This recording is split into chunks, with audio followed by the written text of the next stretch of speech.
Hangi Zulai, Merry Christmas! Merry Christmas! Luna mangi, pasiyan na, sidang takinat yakin song tunpi, Unpang pia unong taki, epilpi ilong sim in kontinam ilong hon, leitung bu, kolong bu, sidang sakina, tulingan tiap-tiap nasunga,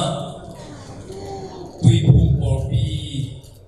tumpian na, si azong digina, tugen tigingin, tupan umpang pina, tupan tungunamang, pasiyan na mintan na lepa, toy na karve, na rahe. Den mama ihi pipuna nung ipina tuipung porpite pian na ng sagi tumpian na ng sagi sumpanina upding le zuiding lai siyang obihi tirang kena lai siyang totunay pe tum debit tuipumi tipian na dinzong imit mama to itingan mo nga Jesu kasi kumpalet konpalet to pain sana trespass na porpite maya upate maya bibite maya pasyan maya au na pulang na tuiso apung sukin hong igin Jesu si hong toki hong biang taklo bermakna lohi biar na atuna tum Ati kher sa David Paul bimi hi safe church membership biang taklo Jesu kaji umpa hon pato pasan na san tekna lungsim anei nai lo belma ipa hiya inua hiya izia hiya ipasara hiya ima ita te zoi biang takna ama kensan na toli na geya tui ipu na tola na gede church membership ite iloi or miki pite logi people de lai sako buru asani turi ben li jalai na ka zo song ni han alina ben tum kem bibin siam pisani hi ena pawo ya so sa ngina tum kem bibin siam pisani hi priesthood of believers all believers Himuna Topa Jesu Christe Leitung mone bihem tu adingin Ongkip yang katsangina To know Aki gaudim to know Kera no Ay kere bong no vahu Tuake te uwamina To know Aki gaudim to know Jipin boa Tuabek tamlan nalang kata High priest asam pen siampi isurmite mona amai tina dingin siampilian pen paina day of atonement kilem gignina idena ibiakin pilang Jerusalem biakin pilang to leha siang tho pen namna lu timdebina to ni khatnina amina buati nina kilem na di borin Hai priest alian pen asang pen pa baki piak te to pen to pa Jesu na to monong lain ama victim to know ong suakin khatlew lewa siam pilian pen ong suakin to hangin to pa Jesu high priest inei manin eitena to lai siang tho thuchiam luisonga siam pi nam kisam non lon Jesu Christ ong lak saka to hangin to Jesu Christ sepsa kem pevina to papasian to siam pidang kurnon lena thunget na kizop theina mo mai na dingai zongin to chang lai siang tho suak ta taka sim theina zongin nehi hang chi tuipum ten hi hang toi manina tuipum te pen thungen te hiange thungen ding tuipum te to siam pi zai akhiat na tak pen thunget theina hingya thie High priest kisam non lovina Jesu Christ min suangina thungen theizia huyanga khatve chana pulpit tungpan nangona isiate upate in kon thunget na khonga thuinget chang Jesu khaji min suang lo kiom the to pen ki hial ma hi high priest Jesun alang manena etena thakhat thun angen the hianga Jesu khaji min na son kele lai siang thâu to ki tuak lo pa hi ze phi hi yang khang lui lai bang le ze phi ma hi hang tui phum te san na thum khem pe siam pi zan nei siam pi za nga chi changin pasta nga gai chi na hilowa thum khem pe jesu khazi high priest alian pen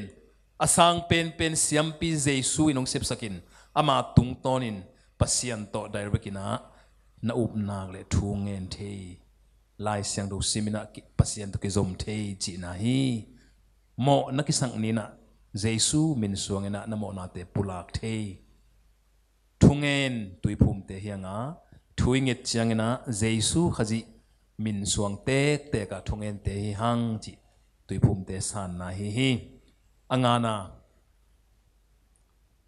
angana pen aphual phuala porpite amau le amau ki uk tom hi autonomy of local church Baptist convent Myanmar Baptist convention ina Tedim Baptist convention uk suk chi bang nam hilohi Tedim Baptist convention ina local church te thunei na uk theilowa ahi zongin up na ki bang zuidan ki bang teng ki por khom na hiya I convention chi te pen a local church ina I pastor ding a mawi tel hiya I upading te a mawi tel hiya upa bang za nei ding chi jok a mawi hin sar hi bang teng sem ding kum khatin chi zong lai siang tho bul pho a mawi gel hi aphoi chho panina ong ki pia ong gai lai ong ki pia dong hi ton lowa ameng ana jong ki pethei ton lowa ai jong in to bang chi tak chiang in local porpi khachina gen te nan tedim tui phum porpi jang kong bangin e dei bang lianina na khem pe thu khem pe vai hom ding tui phum porpi mun danga tui phum porpi te to akit tuak lo I vai hom no bdong kinga hi chi na hilohi hitenga suakta chi chiangin lai siang to bulphu tui phum te manin lai siang tho to ki tuak bangin suak ta takina en vai hom thei chi na hi agung na pen biang na le gam uk na atuam to ka hi chi biang na le religion and separation of church and religion church and state ai kele religion and state china gam uk na le biak na kiuk na pen atuam to hi atak takin bel hiya biak na le gam uk na ichi ma bang hitanga biak na kiuk na le gam kiuk na chi khatile kitel zo lain china hito kisain edi tu le za le som de thum 313 mo edi tu edi the thum le som le thum dong pen Christian biang na pen unrecognized religion ai kele religio illicita china kwa ma na ong thei pi lo ong ki chep te sak lo biang na hiya edi the thum le som le thum tak chiang ina Roma emperor o Constantine ina ama ngiat ong piang thakin ong ki kherin to chiang ina ama ukna gam khem pe gam mi khem pe pen jesu khaji gumpa hon pa to pa san man ai ton lo amai ameng ana to Christian gam hi Christendom chinang tang ko ba to manina upna ong peng ina ai dong ina aminina Christian ki hi gai upna hangin Christian so Halloween pi pa ai ke emperor ai ameng to Christian minong punge ngai wi tua hit amai makai hun sungina naisin crit china upna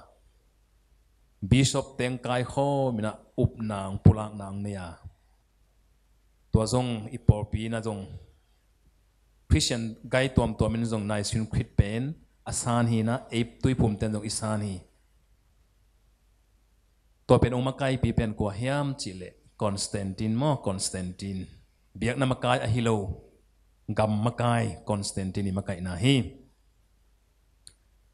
tua panina hunong ki khel lew le bina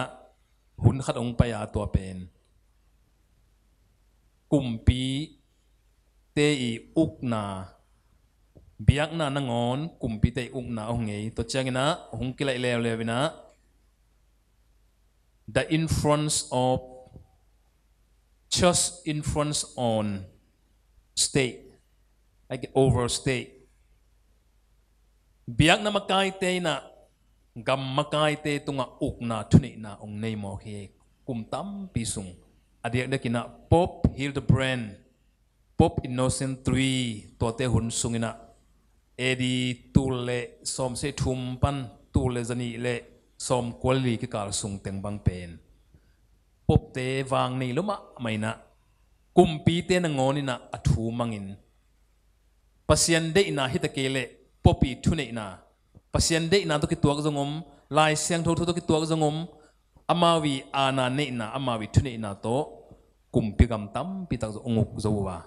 to pen por pi ina politics state tunga gam mi te tunga kumpi te tunga thune ina ong lian ma ma hi kumpi ki te ring na ngon amau thune ina in amawi de mi te nga bi hi ama salamina kumpi te na por pi tunga church tunga thung nei ma ma hunong kilain church ina kumpi tunga thung nei ma ma ong ki sai ong ki tok ong ki sukoi ko yowa tua bang kiuk na tua bang na sep na tui phum por pi te na hoi saloi manina inspiration of church and state china por pi kiuk na le gam kiuk na pen atuam to phiding hi atuam tua ken om ding hi biak na makai ten zong gam makai te va khoi khoi ke hen gam makai ten zong biak na makai te va su su ke hen influence ai ke control nei ke hen tuai chi tak changin biak na le gam mi hi na ki hen chi na tak tak hi lo hi makai te thu nei gom na thu sai nop na gom lo ding hi hang chi thui zo a pasian thui na gam mi te tunga thu nei ke hen chi nai lovin makai biak na makai te I thu nei nop na kumpi lam te tunga zong lai siang thu to ki tuak lo wai zong in pasian de na to ki tuak lo ina thu nei ke u hen vasai ke hen to bang ina I thu ai hom na te pen atuam to ke om zo hen la ai zong in ki hen vel wal ding chi na hilovin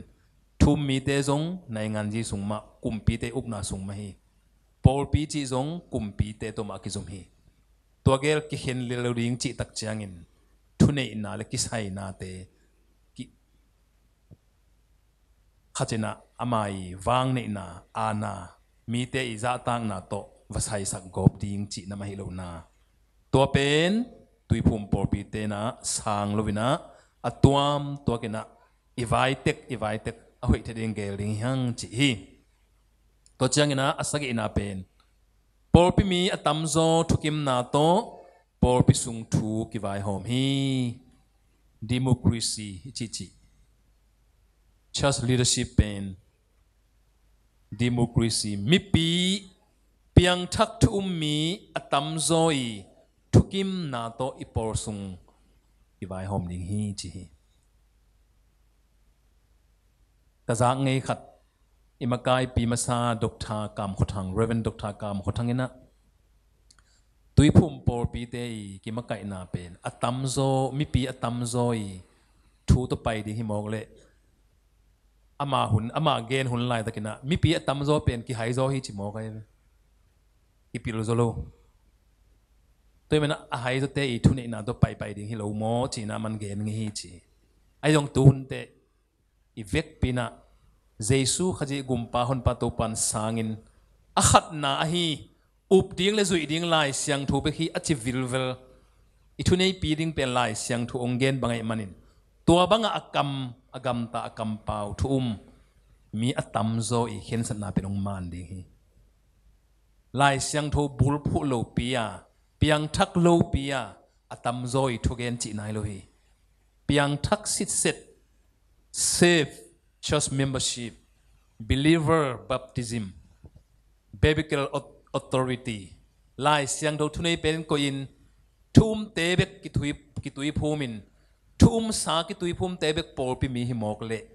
อตัมโซอีทุกเห็นสัตเป็นมันดิฮีตัวฮีตุยพุ่มเตกัลส่วนนะตัวบางอินกัลส่วนตุยพุ่มเตฮีหังจิตุนีนะตัวเต็งอเกนที่นี่ตัวป้านะอีเวกปีทุพังไปตาเห็น